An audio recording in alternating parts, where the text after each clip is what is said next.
One American city hit 80 degrees Fahrenheit yesterday afternoon and woke up in the 40s this morning. And that 35-degree overnight crash is just the opening act for what's coming this week. Between Tuesday, March 31st and next Sunday, April 6th, forecasters are tracking at least 2 or 3 significant severe weather days.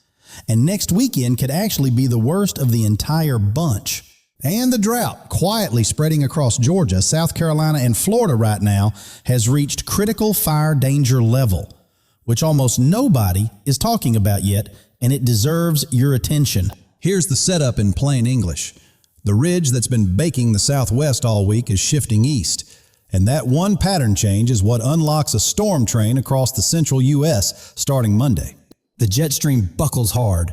Cold air from the north slams into Gulf moisture surging north, and the instability loading up across the Great Plains is going to be something else entirely. This weekend, Saturday and Sunday, looks genuinely beautiful for most of the country. High pressure, dry conditions, and comfortable temperatures from the Midwest to the East Coast. Use that weekend break wisely. Clean up any storm damage, charge the weather radio, confirm your shelter plan, because come Monday evening, things start getting interesting again in a hurry. Monday evening is a sneaky threat many people will flat out miss. A sub 1,000 millibar low sliding across Montana and North Dakota that is far north for late March, but not a weak system. Wisconsin, Minnesota, Iowa, and Illinois need to watch Monday evening near sunset for large hail and a possible tornado risk, something that almost never happens this far north this early in the season. By Tuesday, that system intensifies north of the Great Lakes. A secondary low may spin up over Texas and Oklahoma, and together those two lows could produce severe weather from upper Michigan down into Texas. Tuesday, March 31st is the day to circle on your calendar right now. Damaging winds, large hail, and tornadoes are all on the table anywhere from the Ohio Valley back into the southern plains. The exact placement is still coming into focus, but if you live anywhere from the Great Lakes through the Mississippi Valley down into Texas and Louisiana, Tuesday is a day to keep your alerts close. On Wednesday, April 1st, the storm moves east and concerns shift to 2 zones. The Deep South and Carolinas on one side and the Mid-Atlantic from Maryland through New Jersey on the other side. Wednesday won't be as widespread as Tuesday, but scattered severe storms are still possible from the Carolinas through the Mid-Atlantic, and the Deep South watches for a second round of tornado and wind threat. Thursday gives a brief breather as the cold front crashes south, but warmth surges back across the southern plains by Thursday evening, and that reloaded warm air is already fueling up the next round. By Friday, April 3rd, forecasters are watching another organized severe weather day covering the Ozarks, the Mississippi Valley, and the central and southern plains. And this one has real teeth. If a low tracks over the Colorado-New Mexico Rockies on Friday, the tornado and damaging wind threat cranks up significantly. Cold air aloft slamming into warm surface air is exactly what produces violent supercells. Next weekend, April 5th and 6th, could be the most significant risk of this entire stretch, based on what the European model shows for multiple storms crossing the Rockies in quick succession.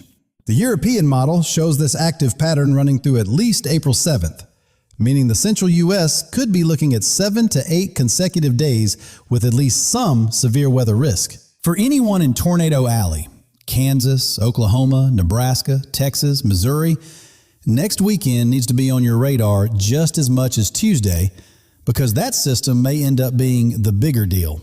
It's a relentless cycle of warm up, severe outbreak, cold shot, warm up again, another outbreak. And the European model shows this roller coaster running without a real break through at least April 7th. Storm fuel loading up across the Great Plains and Ohio Valley starting Monday is what makes this so explosive. Instability growing from the Midwest through Texas is no small thing. The good news buried in all of this? Arizona and California baking in the 90s and 100s for over 7 straight days finally get some relief as these cold fronts push east through the region. Las Vegas at 95 degrees Fahrenheit and Phoenix at 98 degrees Fahrenheit are still running 20 to 30 degrees Fahrenheit above normal. Early season heat like this is dangerous because your body hasn't adapted to summer level temperatures yet.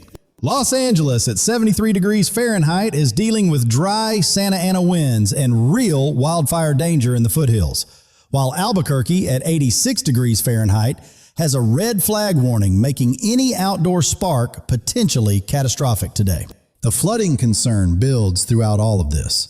Multiple storm systems dropping several inches of rain on the same Mississippi Valley and Ohio Valley territory won't give rivers time to drop between events. If you live near a river from Illinois through Kentucky, Tennessee, Arkansas, and Mississippi, watch your local gauges closely all week, because these rivers will not crest and fall before the next round arrives. Drop your city in the comments right now. Are those temperature swings hitting your area yet?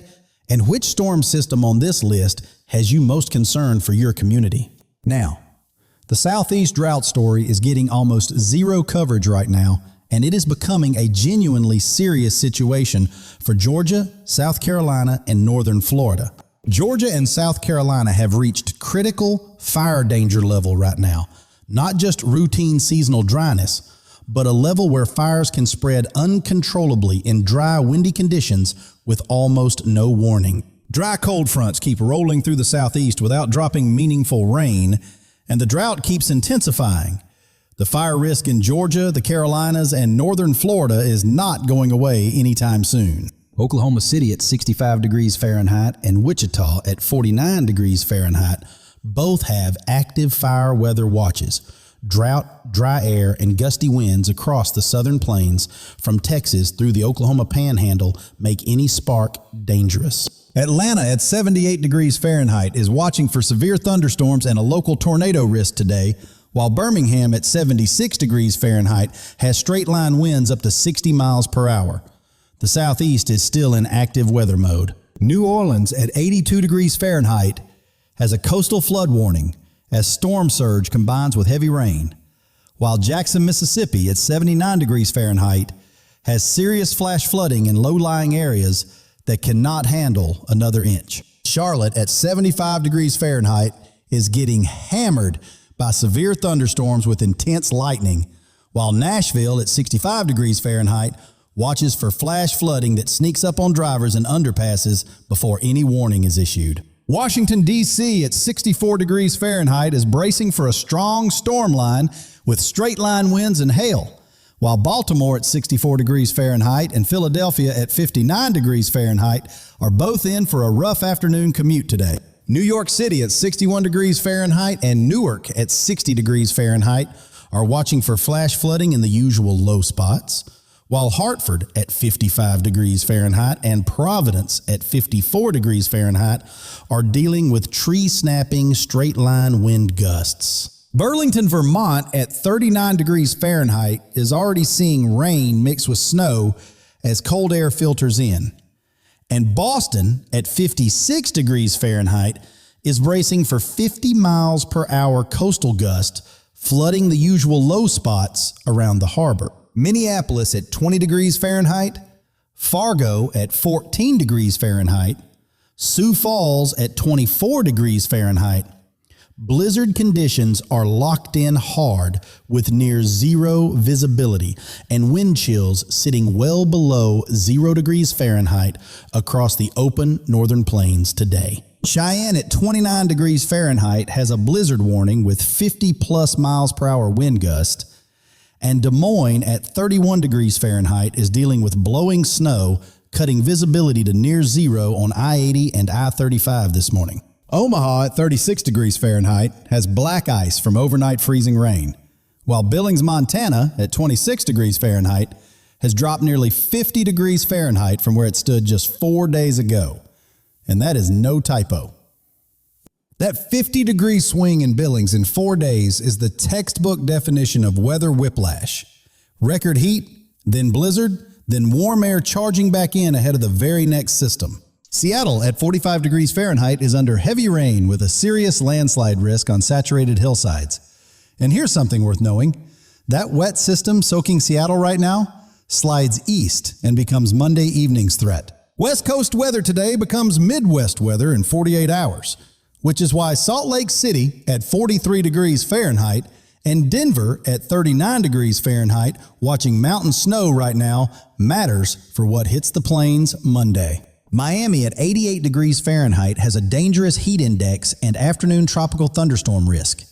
Anyone over 65, anyone doing outdoor work, Anyone without air conditioning in South Florida needs to treat today like peak summer. Houston at 84 degrees Fahrenheit has dangerous post-storm heat and humidity, and saturated ground from recent storms plus continued heat is creating serious mold and structural concerns for homes that took water damage this week.